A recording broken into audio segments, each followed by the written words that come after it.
नमस्कार, शोभा विजय किचनमध्ये आपले खूप खूप स्वागत आहे। आज आपल्या किचनमध्ये अतिशय बहुगुणी चविष्ट अशी खमंग जवसाची चटणी पाहणार आहोत। वेट लॉससाठी तसेच केस गळती थांबण्यासाठी ह्या चटणीची खूप मदत होते। तर इथे जवस घेतलेले आहेत 1 वाटी। तर हे पाहू शकता जवस अशा प्रकारे चमकतात। तर हे जवस कोणत्याही किराणा स्टोअरमध्ये सहज उपलब्ध असतात। यापासून जेलही केसांसाठी बनवले जाते। तर 1 वाटी जवसासाठी भाजलेले शेंगदाणे 2 चमचे, सुके खोबरे 2 चमचे। तर शेंगदाणे किंवा सुके खोबरे दोघांपैकी कोणती एक तुम्ही इथे साहित्य वापरू शकता। तसेच लाल तिखट 1 चमचा, काश्मीरी मिरची पावडर 1 चमचा, जिरे घेतले होते अर्धा चमचा, लसूण पाकळ्या 1 चमचा, मीठ घेतलेले आहे चवीनुसार। तसेच हे जवस छान आपल्याला एका जाड बुडाच्या भांड्यामध्ये खमंग असे भाजून घ्यायचे आहेत। तर हे जवस भाजताना गॅस मंद आचेवर ठेवणे, तसेच जवस कच्चे ठेवू नये, नाहीतर ते दाताखाली चिकटतात। तर इथे पाहू शकता छान जवस हे तडतडू लागलेले आहेत। तर हे छान असे भाजून झाल्यानंतर आपल्याला एका पसरट भांड्यात काढून थंड करून घ्यायचे आहे। तर इथे पाहू शकता जवस छान फुललेले आहेत, हे छान लागतात। नक्की एकदा ही चटणी ट्राय करा।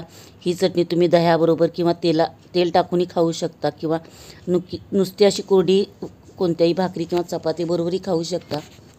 तर त्याच कढईमध्ये सुके खोबरे ही छान सोनेरी रंगावर भाजून घ्यायचे आहे आणि ते ह्या भाजलेल्या जवसावर टाकून तेही थंड करून घेणे। तर इथे शेंगदाणे घेतलेले आहेत 2 चमचे आणि त्यामध्ये एक अर्धा लहान चमचा शेंगदाणा तेल वापरलेले आहे। तुम्ही कोणतेही तेल वापरू शकता। तर हे शेंगदाणे भाजत असताना त्यातच आपल्याला लसूण पाकळ्याही मिक्स करायच्या आहेत। त्याही हलक्या डाग पडेपर्यंत ह्या पाकळ्या भाजून घ्यायच्या आहेत। आणि इथे पाहू शकता शेंगदाण्याला व लसणाला छान रंग आल्यानंतर जिरे टाकलेले आहे अर्धा लहान चमचा, तेही ह्यामध्ये छान खमंग भाजून घ्यायचे आहेत। आणि भाजल्यानंतर भाजलेले जवस व सुके खोबरे त्यामध्ये टाकून थंड करून घेणे। त्यातच मीठ टाकायचे आहे चवीनुसार। तर इथे लाल तिखट व रंगासाठी काश्मीरी मिरची पावडर वापरलेली आहे। जर तुमच्याकडे लाल तिखट मिरची पावडर नसेल तर इथे लाल सुक्या मिरच्या त्याही छान खमंग भाजून घ्यायच्या। आणि हे साहित्य हलके गरम असतानाच आपल्याला मिक्सरमध्ये वाटून घ्यायचे आहे। आणि वाटताना मिक्सर चालू बंद करून आपल्याला ही चटणी वाटून घ्यायची आहे। तर इथे पाहू शकता ही खमंग अशी बहुगुणी जवसाची चटणी तयार आहे।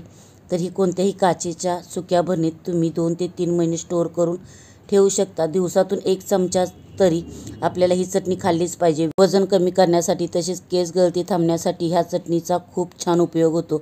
तर नक्की रेसिपी ट्राय करा आणि आवडल्यास नक्की लाईक आणि शेअर करा। पुन्हा भेटूया एका नवीन रेसिपीसोबत, तोपर्यंत थँक्यू।